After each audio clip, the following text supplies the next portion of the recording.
Una vez más aquí, amigos televidentes, bienvenido a este su programa Visión Económica a las 18 horas.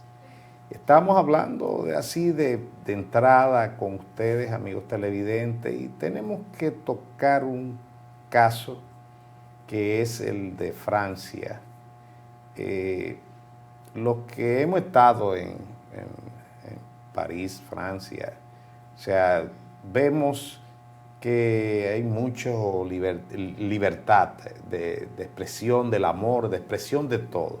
Sin embargo, los últimos días, una semana prácticamente mañana se cumple, de que hemos visto lo peor de Francia, expresado en diferentes versiones. O sea, estamos hablando de quemar bibliotecas, de coger y quemar carros, de darle golpizas a jóvenes, a señores envejecientes.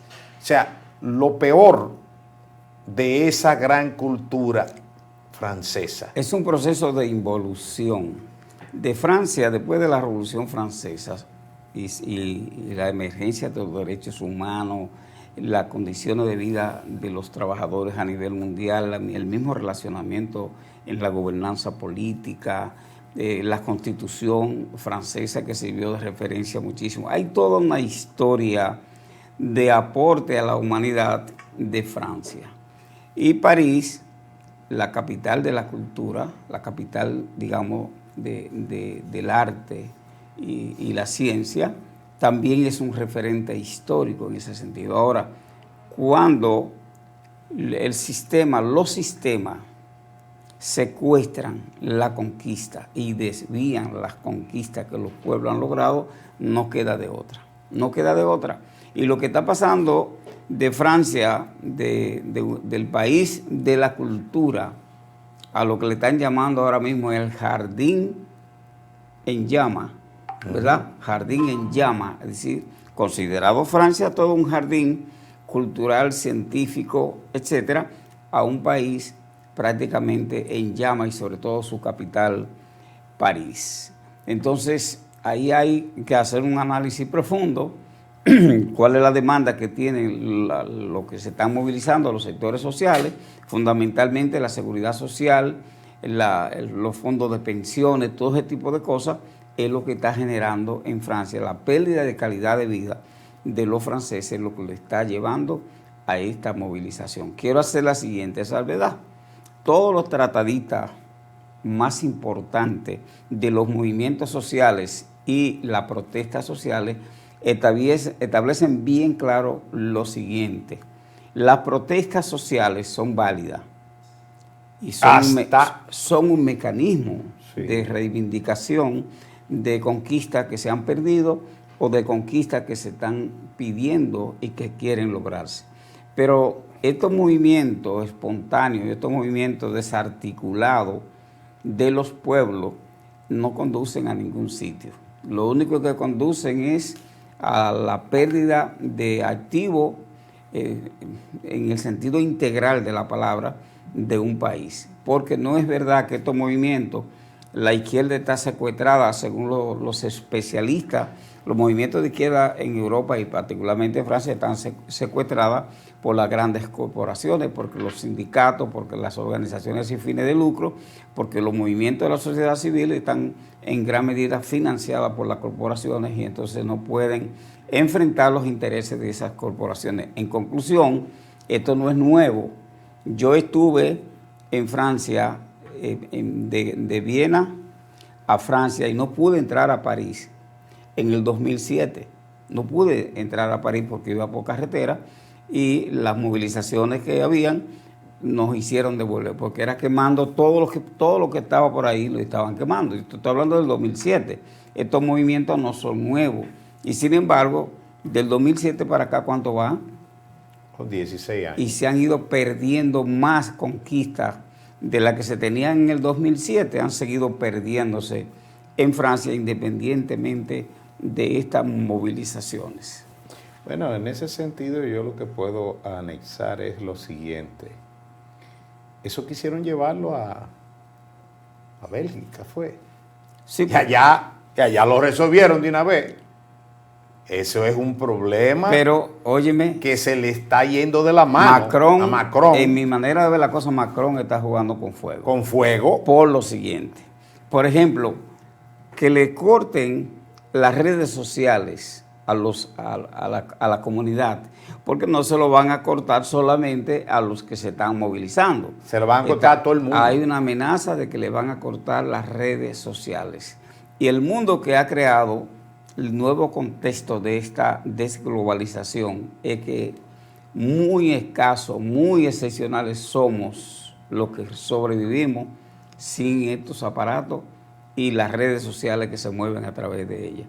Si lo hace, tú puedes estar seguro que lo que va a hacer es crecer más la efervescencia de la protesta que el control que pueda tener sobre la llamada a las movilizaciones que se están haciendo por las redes sociales. Un aprendizaje también, no solamente para Francia, sino para el mundo entero. El mundo entero. De que estas redes sociales no solamente sirven para TikTok y todas las hierbas aromáticas que se mueven por ahí, sino que ya son un mecanismo eficaz para hacer la convocatoria. Bueno, esperemos que Francia pueda en estos días apaciguar ese tipo de cosas, porque eso no le conviene, no solamente a la población, sino al ingreso por turismo, al ingreso por diferentes vías que lo está perdiendo, porque la gente donde están con ese tipo de actuaciones, la gente no va a esos sitios. Lo mejor que puede hacer Macron es hacer una alianza público-privada con el empresariado, con los mecanismos de la seguridad social y el sector de salud, con el sector laboral, para ver cómo se mejoran las condiciones de vida y de trabajo de los franceses y cómo se vuelve entonces la armonía de un país tan interesante. ¿Quién no quiere ir a Francia? ¿Quién no quisiera llegar a construir una nación como Francia, con su historia, con su cultura? Así es. Bueno, por otro lado, estamos hablando de que en el presupuesto de la nación para el año 2024 ya se comienza el proceso. El día 30 de junio se terminó el trabajo para el presupuesto complementario. Para los que no saben qué es lo que es un presupuesto complementario, es lo siguiente. Ustedes saben que los ingresos son estimados y que las asignaciones a los diferentes ministerios también son una estimación de gastos. Entonces, a mediados de año, lo que sirve el presupuesto complementario, primero, es para ver cómo vamos con los ingresos.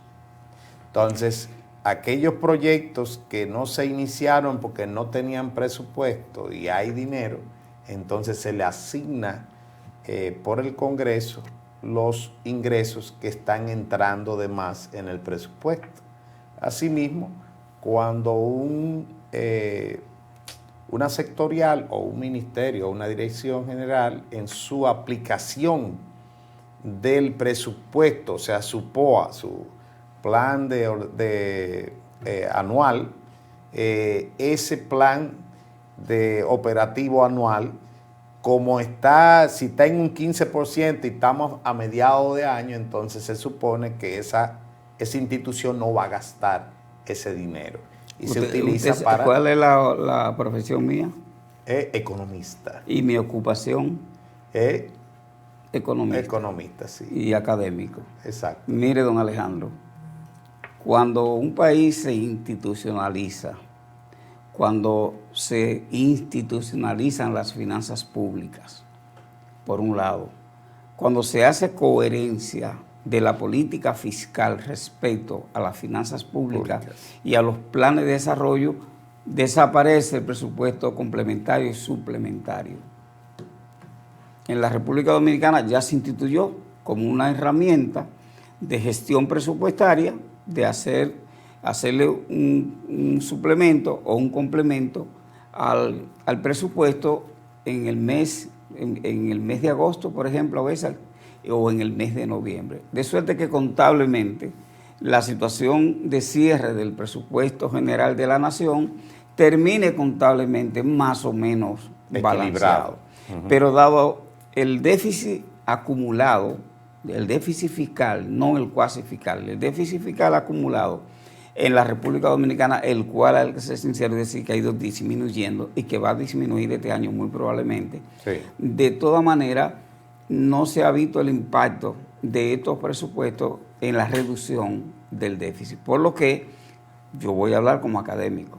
Me gustaría que trabajáramos para que al 2028 ya la República Dominicana tenga una política fiscal bien coherente, tenga una metodología de aplicación de las finanzas públicas, que no tengamos que estar inventando de lo que pasa, sino que las proyecciones se hagan con el rigor científico que debe hacerse, de suerte que los ingresos que se proyecten sean los que se capten, o lo más aproximado posible, porque usted lo dijo, es una proyección, ¿verdad?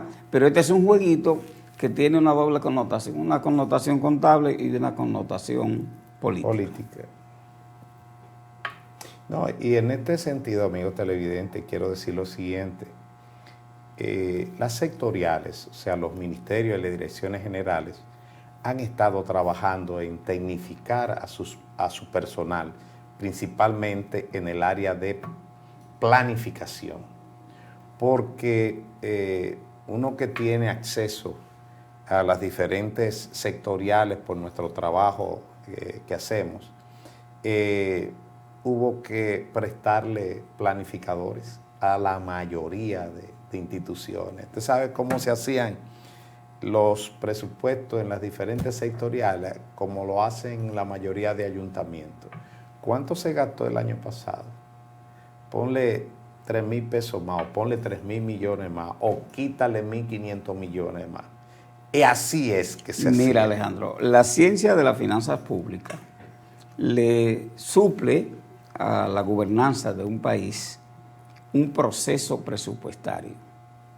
Y ese proceso presupuestario va desde la elaboración de los presupuestos en función de los planes y la realidad de cada ministerio, de cada dirección o departamento, ¿verdad?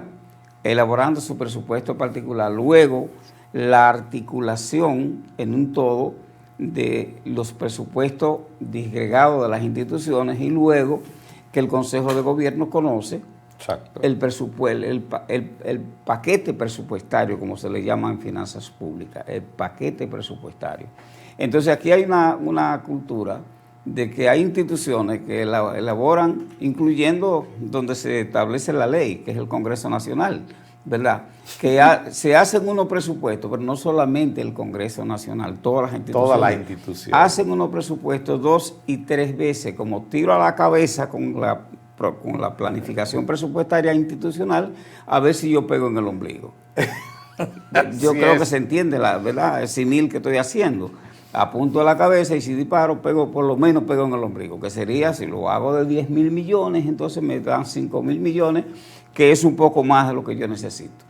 Más o menos por ahí anda. Eso es un asunto. Lamentablemente aquí no hay educación político y financiera para la sociedad. Pero eso se traslada también al índice, a la parte familiar y a la parte individual de la persona. Eso se transfiere. Entonces, para que yo no voy a renunciar a mi pretensión histórica del desarrollo sostenible en la República Dominicana. Si logramos el desarrollo algún día, ustedes verán que todos esos problemas van a desaparecer. Bueno, yo lo que creo es que el presupuesto nuevo para el 2024 va a estar centrado en obras viales, salud y bienestar social. Ahí vamos usted y yo a discutir ahora. Bueno, vamos a unos mensajes comerciales y volvemos en breve, amigos televidentes.